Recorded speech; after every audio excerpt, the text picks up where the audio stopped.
morning and welcome. Thank you for entering in silence, and thank you for being here this morning, either in person or online.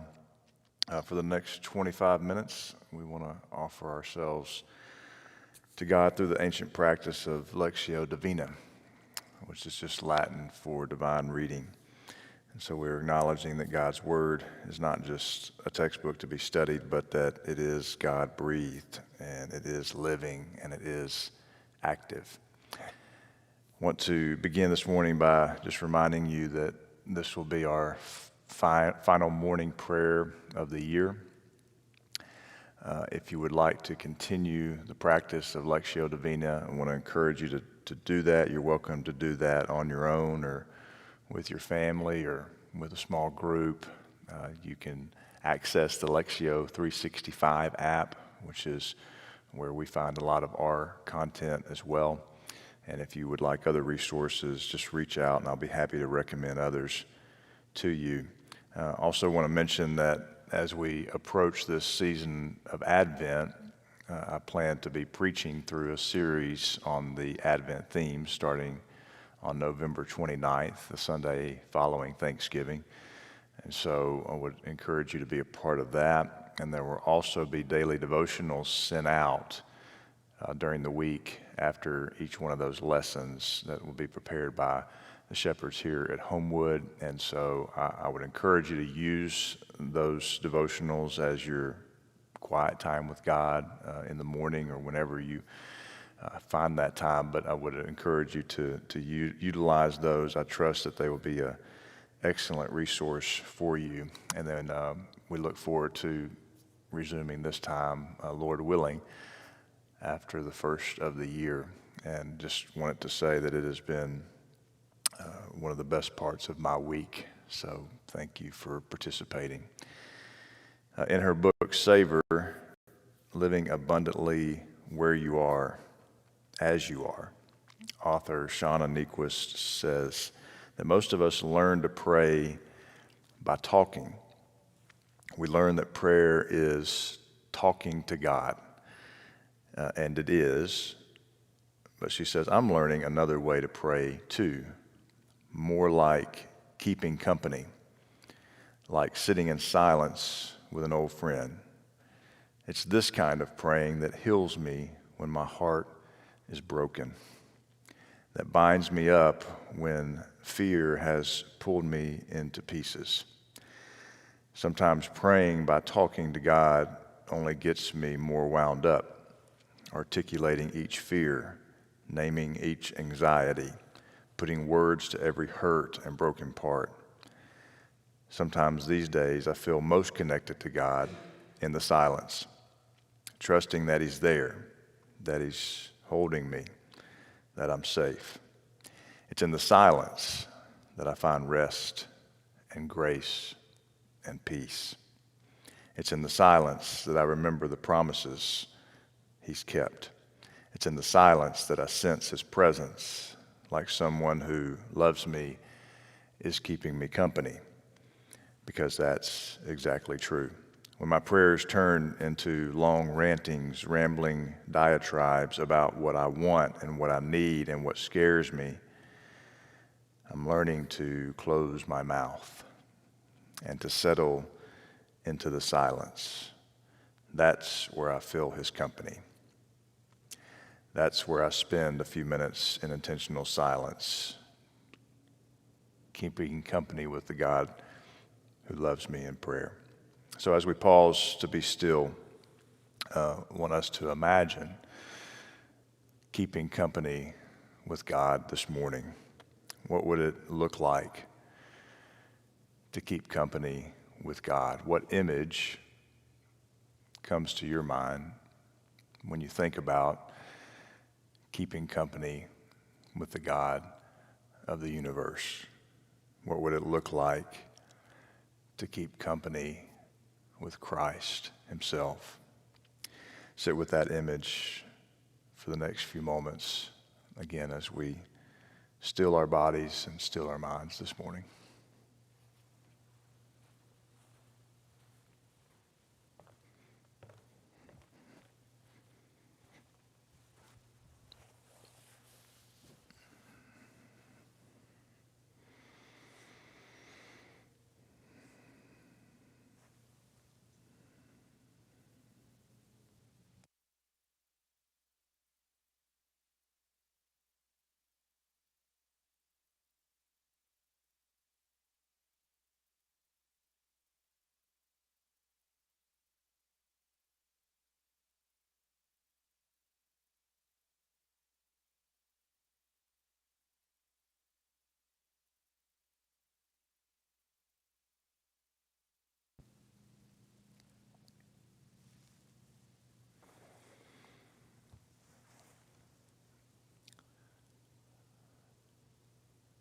Today during our prayer time, we want to P, pause to be still. We want to R, rejoice and reflect on a psalm.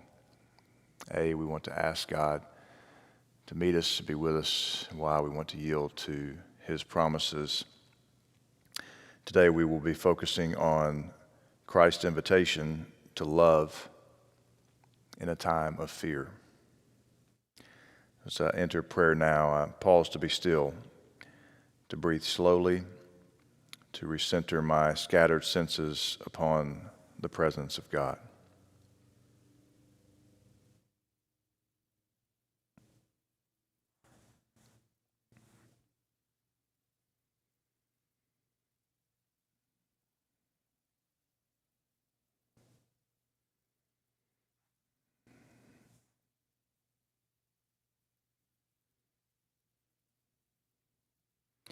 So, unshakable God, you are my ever-present help in times of trouble. Amidst all the isolation, grief, and fear caused by what's going on around us and in us, renew in me your peace, restore to me your perspective, and reveal to me your presence as I spend this time with you now. I choose to rejoice in the assurance of God's protection and provision today, joining with the ancient praise of all God's people in the words of Psalm 27. The Lord is my light and my salvation. Whom shall I fear? The Lord is the stronghold of my life. Of whom shall I be afraid? When the wicked advanced against me to devour me, it is my enemies and my foes who will stumble and fall. Though an army besiege me, my heart will not fear. Though war break out against me, even then I will be confident. One thing I ask from the Lord, this only do I seek, that I may dwell in the house of the Lord all the days of my life, to gaze on the beauty of the Lord and to seek him in his temple. For in the day of trouble, he will keep me safe in his dwelling. He will hide me in the shelter of his sacred tent and set me high upon a rock.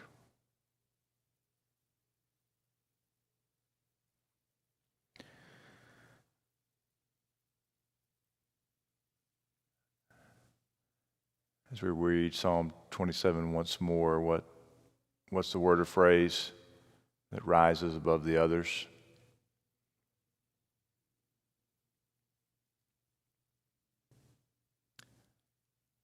The Lord is my light and my salvation. Whom shall I fear?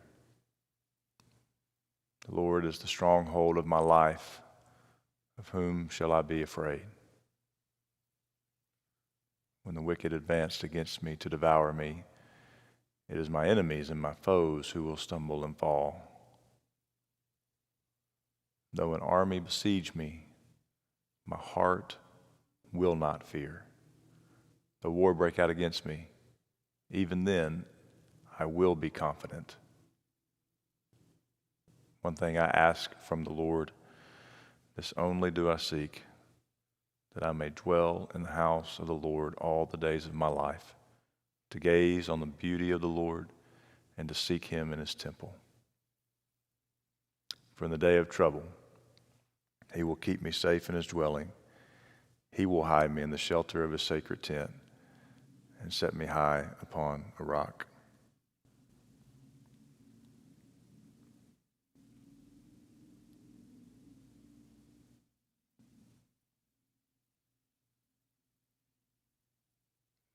Today we reflect on God's word in the midst of the chaos going on around us.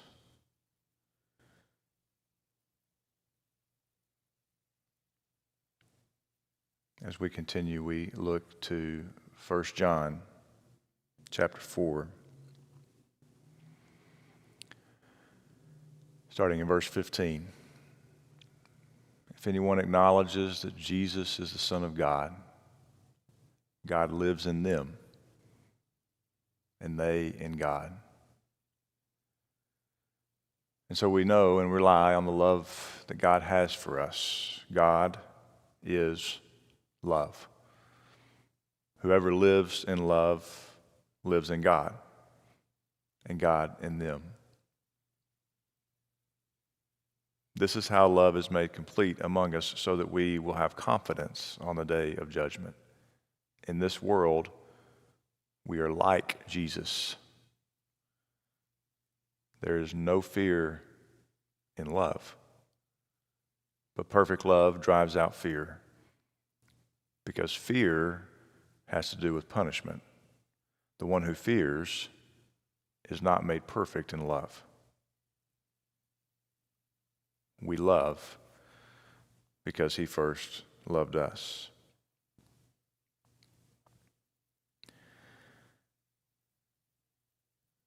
Everything that we look at right now, we tend to encounter fear. The news is scary. There's fear in people's eyes. But the Apostle John says that God's perfect love drives out fear. The Greek word for driving out here is bele. It's the same word used of Jesus in driving out the moneylenders from the temple and casting demons out of the oppressed. It's a forceful love. And love doesn't just soothe our fear. It isn't polite. There's a balance about the way that it kicks terror out of our hearts and our minds. It's important to face the facts, even when they are scary. But even more important, to focus on the ultimate and enduring reality of God's love.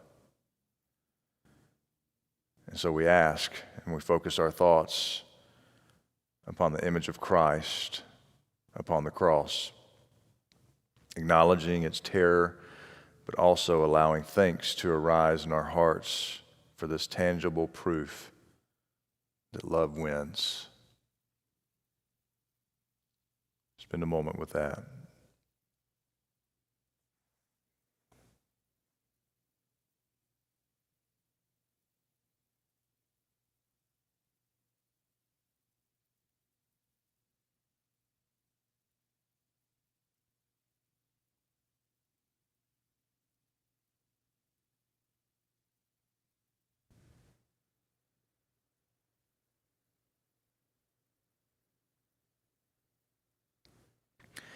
Remembering the way that Jesus had compassion upon Mary, even from the cross. We pause now to think of people who are particularly fearful at this time.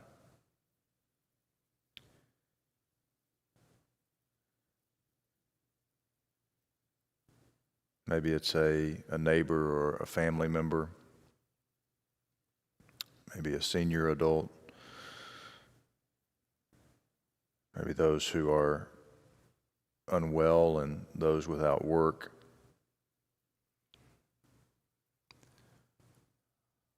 Those who have lost loved ones among us recently.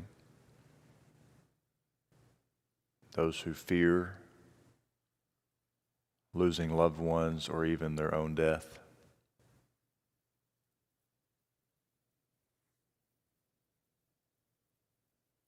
We present each one to Christ on the cross, and we entrust them to his love, lift them up before God at this time.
as we return to our passage in 1 John chapter 4,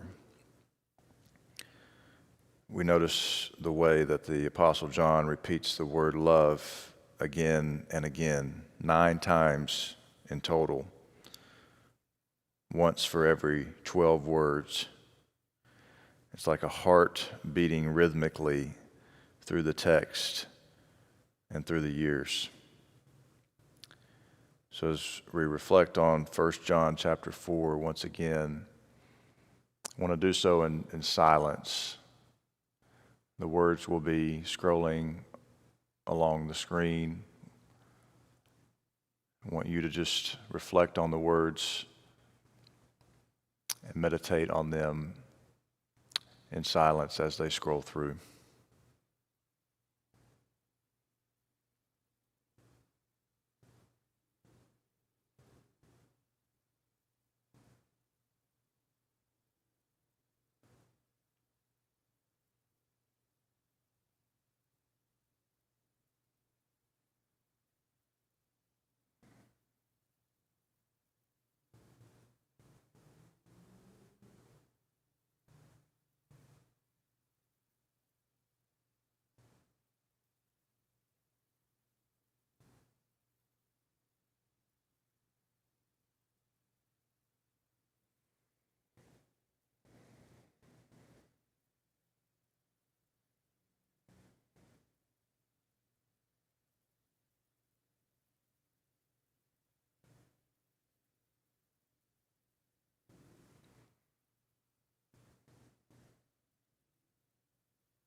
A story is told of the Apostle John, who wrote these words in old age. It's believed that John was somewhere around 90 to 100 years old when he wrote these words after meeting Jesus as a young man. In his old age, they would carry him from place to place, church to church, barely breathing, the last remaining connection on earth with the human Son of God. And whenever he arrived anywhere, crowds would gather to hear and see him speak. With great effort, he would sit up on a stretcher, and the room would fall silent. Hushed in eager anticipation, "Love one another," he would cry. "Love one another." He would then lie down. His 3-word sermon was over, and he'd be carried to the next congregation. In the end, as one old saint said, the only thing that will matter is how well you loved. How might I drive fear from another person's life today by the simple power of love?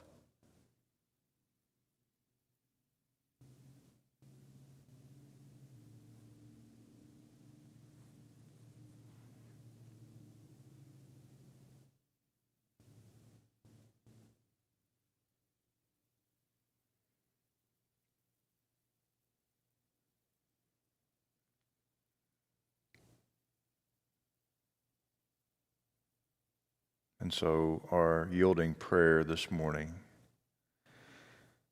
at this time of so much fear, I take hold of God's promise in Isaiah 43, finding courage in this beautiful assurance for the day to come. Hear the word of the Lord. Do not fear, for I have redeemed you. I have summoned you by name, and you are mine. When you pass through the waters, I will be with you. And when you pass through the rivers, they will not sweep over you. Father, help me to live this day to the full, being true to you in every way. Jesus, help me to give myself away to others, being kind to everyone I meet, being kind to those in my household. Spirit, help me to love the lost, proclaiming Christ in all that I do, in all that I say.